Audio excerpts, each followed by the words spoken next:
இங்க அழகி பாப்பா வீட்ல ரொம்பவே அழுகுறாங்க. மகாவ காணோம். என்னால தான் காணாம போயிட்டாங்க அப்படின்னு சொல்லி அழுக. ஐஸ்வர்யாவும் அதுக்கு தைரியம் சொல்லிட்டு இருக்காங்க எங்க அழகி குட்டிக்கு. ஓரளவுக்கு இங்க வந்து மகாவும் வீட்டுக்கு போய் சேர்ந்துட்டாங்கன்ற விஷயம் சூர்யாவுக்கு தெரியுது. சூர்யாவும் அந்த வீட்ல போய் வெளியில ரொம்ப நேரமா உட்காந்துருக்காங்க. மகாவை பார்த்து பேசலான்னு வெயிட் பண்ணிட்டு இருக்க. வெளியில வர கோடீஸ்வரி இங்க மாப்பிள்ளை வந்து உட்காந்துருக்கதை பார்த்து ரொம்ப அதிர்ந்து போய் மகாவை கூட்டிட்டு வராங்க. மகாவும் வந்ததுக்கு பிறகு இங்க மகா கிட்ட பேச வரும்பொழுது மகா வந்துட்டு கையமத்தி என்கிட்ட நீங்க எதுவா இருந்தாலும் உண்மையை சொல்லிட்டு பேசுங்க. அப்பதான் நான் உங்க வீட்டுக்கு வருவேன். அது வரைக்கும் நான் உங்க முகத்திலே முழிக்க மாட்டேன். உங்ககிட்ட நான் பேசவும் மாட்டேன்னு சொல்லி எங்க சூர்யாவை அனுப்பிவிட சூர்யாவும் ரொம்பவே ஃபீல் பண்ணி அந்த இடத்துலேருந்து கிளம்பி வெளியில வந்துடுறாங்க. வீட்டுக்கு வர சூர்யா என்னப்பா ஆச்சுன்னு சொல்லிங்க கேட்க மகா வீட்டில் தான்ப்பா இருக்கா அப்படின்னு சொல்லிடுறாங்க. ஒரு வழியாக தாத்தா பாட்டின்னு எல்லாருமே கொஞ்சம் நிம்மதியோட இருந்துகிட்டு இருக்க. அழகி குட்டி ஓடி வந்தா அப்பா மகாவை கூட்டிட்டு வரலையான்னு சொல்லி கேட்க இல்லைம்மா அவங்களுக்கு கொஞ்சம் இப்போதைக்கு வரமாட்டாங்க, கொஞ்ச நாள் அவங்க அம்மா வீட்டில் இருந்துட்டு அதுக்கப்புறம் வருவாங்கன்னு சொல்ல எனக்கு மகாவை இப்போவே பார்க்கணும்னு சொல்லி அழுத அடம் பிடிக்க அப்போ அங்கே நிற்கிற எங்கள் ராஜலக்ஷ்மி மகா வீட்டை விட்டு போனதுக்குமே காரணம் நீ தான் அப்படின்னு சொல்ல இதை கேட்ட எங்கள் சூர்யா ரொம்ப கோபத்தோட தன்னுடைய அம்மா கிட்ட குழந்தைகிட்ட இப்படியெல்லாம் பேசாதீங்க, அது குழந்தை, அந்த குழந்தைக்கு என்ன தெரியும், அந்த குழந்தைய பொறுத்த வரைக்கும் யாருக்கு எந்த கெடுதல் நினைக்கவும் தோணவும் தோணாது, இதுக்கு செய்யவும் தெரியாது. தயவு செஞ்சு அழகி பாப்பா கிட்ட யாரும் இப்படி நடந்துக்காதீங்கன்னு சொல்லி இங்கே கூட்டிகிட்டு போக பார்த்தீங்களாக்கா, இங்கே உங்களுக்கும் மகாவுக்கும் கிடைக்காத அந்த அன்பு பாசம் எல்லாமே இந்த குழந்தைக்கு போயிட்டுருக்கு அப்படின்னு இங்கே ராஜலக்ஷ்மி கிட்ட பக்கத்தில் நின்று சித்ராதேவியை ஏற்றி விடுறாங்க. இதையெல்லாம் பார்த்து ஐஸ்வர்யா இங்கே ராஜலக்ஷ்மி தாத்தா பாட்டின்னு எல்லாருமே உள்ளே போன பிறகு வெளியில் நிற்கிற இங்கே சித்ராதேவி கிட்ட வந்து பேசுகிறாங்க. இதுதான் காரணம், இந்த கிடைச்ச காரணத்தை விட்டுறக்கூடாதுன்றதுக்காக எல்லாருடைய மனசையும் காயப்படுத்தணும்னு நினச்சிட்டிங்க அப்படி தானே? ஆனால் அதுக்காக நானும் இப்படி துவண்டு போய் உட்காந்துருக்க மாட்டேன். கண்டிப்பாக ஒரு நாள் இல்லை ஒரு நாள் உண்மை வெளியில் வரத்தான் போகுது. இப்போ கூட எனக்கு சூர்யா மேலே எந்த சந்தேகமும் இல்லை. சூர்யா தான் இதை பண்ணியிருப்பாரான்னு கேட்டால் எல்லாருக்குமே கொஞ்சம் ஆச்சரியமாக தான் இருக்கும். ஏன்னா இதுக்கு பின்னாடி ஏதோ ஒரு பெரிய காரணம் இருக்குது. கண்டிப்பாக அதை கண்டுபிடிச்சி அது என்னன்றதை நானே வெளியில் சொல்கிறேன், சரியா? அது வரைக்கும் நீங்கள் கொஞ்சம் அமைதியாக இருங்க. இந்த வீட்டில் இருக்க எல்லாரையும் காயப்படுத்தணும்னு நினச்சிங்க, அப்புறம் நான் பார்த்துட்டு சும்மாலாம் இருக்க மாட்டேன்னு சொல்லி இங்கே சித்ராதேவியை திட்டிட்டு போக இவளுக்கு என்னதான் இந்த குடும்பத்தில் பிரச்சனை நடந்தாலும் இந்த கொழுப்பு மட்டும் குறையவே மாட்டுதுன்னு சித்ராதேவியுமே மனசில் உள்ள நினச்சிட்டு இருக்காங்க. இங்கே அதுக்கு பிறகு கௌதமும் உள்ளே போயிடுறாங்க. எல்லாருமே இருந்துகிட்டு இருக்கா. அடுத்த நாள் வந்து எங்கள் அழகி குட்டி எப்போதும் போல் இங்கே விளையாட ஆரம்பிக்கிறாங்க. மகா வீட்டில் இல்லாததான் அவங்களுக்கு கொஞ்சம் கஷ்டமாகவும் குறையாகவும் தான் தெரிஞ்சிட்ருக்கு. அப்போங்க தனியாகவே பால் வச்சு விளையாடிட்டு இருக்காங்க எங்கள் அழகி பாப்பா விளையாடுறத பார்த்ததுமே எங்கள் அனாமிகா பக்கத்தில் வராங்க. ஏ அழகி இங்கே வா அப்படின்னு சொல்லி கூப்பிட பயந்துக்கிட்டு பக்கத்தில் போகிற எங்கள் அழகி என்ன ஆண்டி அப்படின்னு சொல்லி கேட்குறாங்க. அதுக்கு எங்கள் அனாமிகா சொல்கிறாங்க, உன்னால் இந்த வீட்டில் மகா வீட்டை விட்டு வெளியில் போயிட்டான், அது எனக்கு ரொம்ப சந்தோஷமாக இருக்குன்னு சொல்லி சாக்லேட் எடுத்து கொடுக்குறாங்க.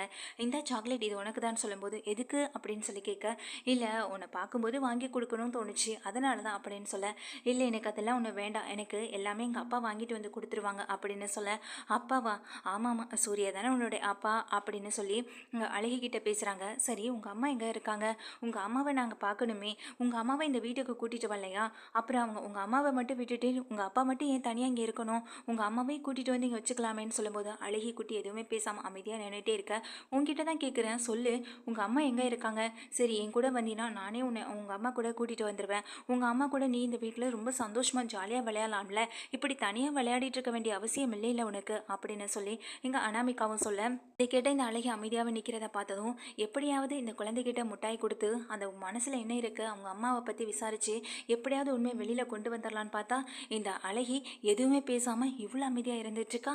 இவளை என்ன பண்ணுறதுன்னு தெரியலையே அப்படின்னு நினச்சவங்க இப்போ சொல்ல புரியா இல்லையா அப்படின்னு ரொம்ப கோபத்தோடு பேசினதும் எங்கள் அழகி வந்து அழுக ஆரம்பிச்சிடுறாங்க.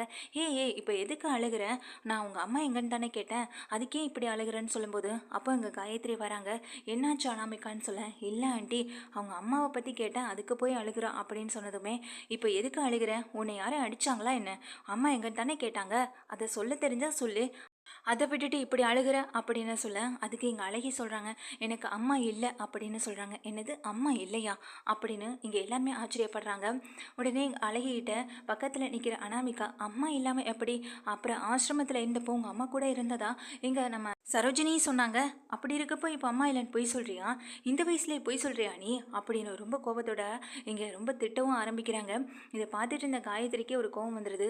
நீ என்ன அனாமிகா குழந்தைகிட்ட இப்படி நடந்துக்கிற, குழந்தைகிட்ட எல்லாம் இப்படி தான் நடந்துப்பியா? அந்த குழந்தைகிட்ட அன்பா பேசி அந்த குழந்தையோட மனசில் என்ன இருக்குன்றத நீ இல்லை பார்த்து பேசி வாங்கணும். அதை விட்டுட்டு அந்த குழந்தைய பார்த்தாலே எரிஞ்சு விழுந்துட்டுருக்க அப்படின்னு எங்கள் அனாமிகாவை பார்த்து காயத்ரி கேள்வி கேட்க, என்ன ஆண்டி நீங்களும் இப்போ அழகிக்கு சப்போர்ட்டாக பேச ஆரம்பிக்கிறீங்கன்னு சொல்ல, இல்லை என்ன இருந்தாலும் சூர்யா என்னுடைய பையன்.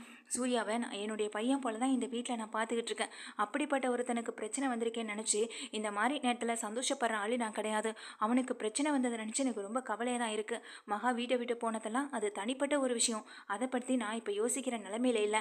அதே நேரம் இங்கே சூர்யா எதுக்காக இப்படி சொன்னான்? கண்டிப்பாக இது அவனுடைய குழந்தையா இருக்கிறதுக்கு வாய்ப்பு இல்லைன்னு தான் என்னுடைய மனசுலையும் தோணிக்கிட்டு இருக்கு. திரும்ப திரும்ப அந்த குழந்தைகிட்ட போய் நீ ஏதாவது பேசி உண்மையை வாங்குறேன்னு சொல்லி அந்த குழந்தையோட மனசையும் கஷ்டப்படுத்திட்டு இருக்காத.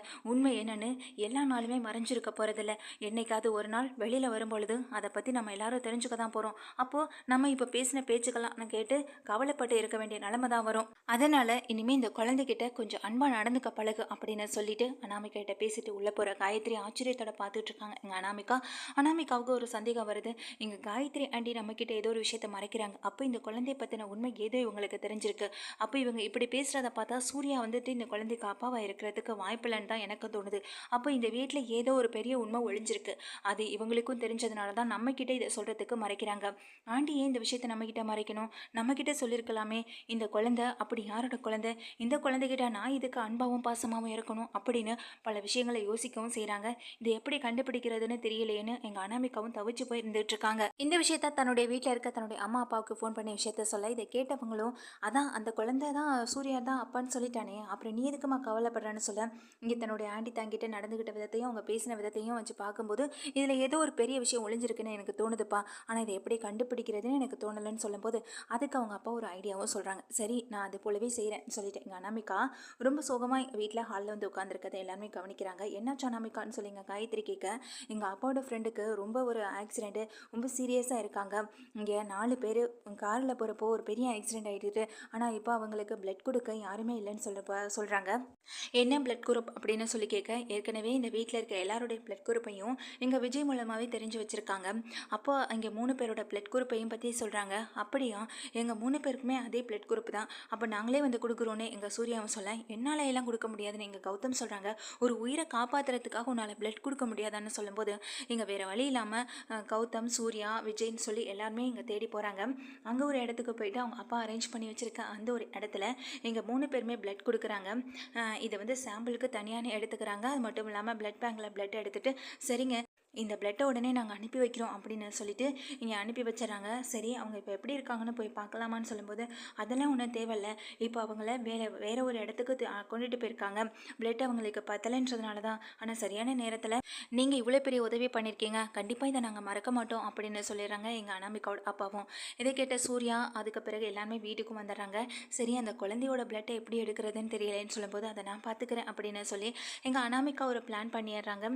இங்கே வந்து பிளட்டை வந்துட்டு இங்கே அனாமிகா வந்து எப்படி எடுக்கிறாங்கன்னா, அந்த குழந்தைக்கு லேசான காயம் ஏற்படுற மாதிரி பண்ணிவிட்டு அதுக்கு பிறகு இங்கே டாக்டர் வந்துட்டு அவங்களே வரவழைச்சி அதுக்கு பிறகு அந்த குழந்தையோட பிளட்டையும் வந்துட்டு சாம்பிளுக்கு எடுத்துக்கிறாங்க. அனாமிகா வந்துட்டு கேட்குறாங்க, குழந்தை எப்படிமா கீழே விழுந்தான்னு சொல்லும்போது, இல்லை நான் தான் இங்கே எண்ணெய் எடுத்துகிட்டு வந்தேன். அப்போது இங்கே குழந்தை விளையாடிட்டு இருக்க நேரத்தில் கை தவறி கீழே விழுந்துடுச்சு. அப்போ இதில் வலிக்கிட்டு கீழே விழுந்ததில் தான் அடிபட்டுடுச்சு அப்படின்னு சொல்கிறாங்க. சரி இனிமேல் கவனமாக இருமா, இப்போ குழந்தை இருக்கிற வீடு இல்லையா அப்படின்னு சொல்லி பாட்டியும் சொல்ல, சரிங்க பாட்டின்னு சொல்லிடுறாங்க. அந்த பிளட்டையும் எடுத்துகிட்டு போயிடுறாங்க. இப்போது டிஎன்ஏ டெஸ்ட்டுக்காக தான் இப்படிப்பட்ட ஒரு வேலையே எங்கள் அனாமிகா பார்த்துருக்காங்க.